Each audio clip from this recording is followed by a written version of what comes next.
যাহা বলিব সত্য বলিব। আদালতে সাক্ষ্য দেওয়ার সময় গীতা ছুঁয়ে শপথ নেওয়ার রীতি রয়েছে। সন্দেশখালীতে শাহজাহান শিবুদের সমাজেরও নাকি এমনই রীতি ছিল।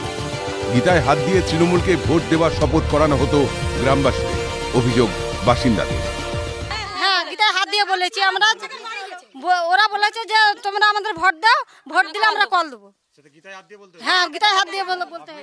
হ্যাঁ, সবাই হাত দিয়েছে, সবাই হাত দিয়েছে। জেলিয়াখালীর মনসা মন্দিরের সামনে গীতায় হাত রেখে তৃণমূলকে ভোট দেওয়ার জন্য প্রতিজ্ঞাবদ্ধ করানো হতো ভোটারদের। মহিলারা জানিয়েছেন, গ্রামে জলের সমস্যা দীর্ঘদিনের। দাবি ছিল পানীয় জলের কলেরও। সেই দাবি পূরণ করার জন্য শাসকের পক্ষে ভোট দেওয়ার শপথ নেওয়ানো হতো। গত পঞ্চায়েত ভোটেও এই কাজই করিয়েছিলেন শিবু হাজরা। তবে ভোট দিতে দেওয়া হয়নি গ্রামবাসীদের। এমনকি শাসকের জয়লাভের পরও এখনো দাবি পূরণ হয়নি। এতদিন ভয়ে কাঁটা হয়ে থাকতেন এলাকার বাসিন্দারা।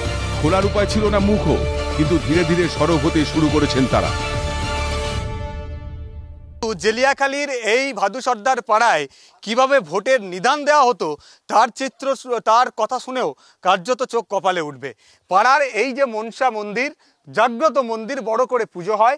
এই মন্দিরের সামনে সমস্ত গ্রামবাসীকে গীতায় হাত দিয়ে শপথ বাক্য পাঠ করিয়ে নেওয়া হয়েছিল যে পঞ্চায়েত নির্বাচনে তারা প্রত্যেককে তৃণমূল কংগ্রেসে ভোট দেবে। এটা আমাদের পুজো হয় প্রতি বছরে। একবার বছরে পূজায় আমরা বলেছি এখানে আমাদের এত বড় অনুষ্ঠান চলে, একটা কল দিতে। এত বড় পাড়ায় আমাদের কল নেই। আমরা কারেন্ট চলে গেল, ওইখানে আমাদের অত দূরে এই বৌজি ছেঁড়া কাপড় পরে ওখানে যেতে হয় আমাদের জল আনতে। যদি কারেন্ট চলে যায় কিংবা মোটর খারাপ হয়ে যায়, আমরা সেখানে আর জল পাবো না। এখানে আমাদের ডেকে সবাইকে শপথ করিয়েছে গীতা শুয়ে, বলেছে আমাদের ভোট দাও, আমরা কল দেবো। হ্যাঁ, গীতা ছুঁয়ে তো আমাদের স্বামীদের তুলে নিয়ে যাবে, রাত্রে করে তুলে নিয়ে যেত।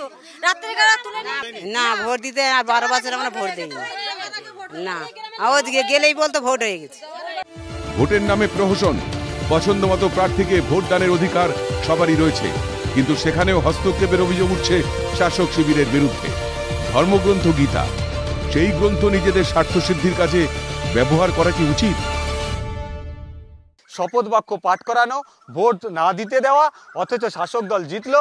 ভোটের পর এখনো পর্যন্ত পানীয় জলের কল এখানে ব্যবস্থা করা হলো না। কিন্তু গীতায় হাত দিয়ে শপথ বাক্য পাঠ করানো, এর তো এক নতুন রাজনীতি ছিল জেলিয়াখালীর মানুষদের কাছে।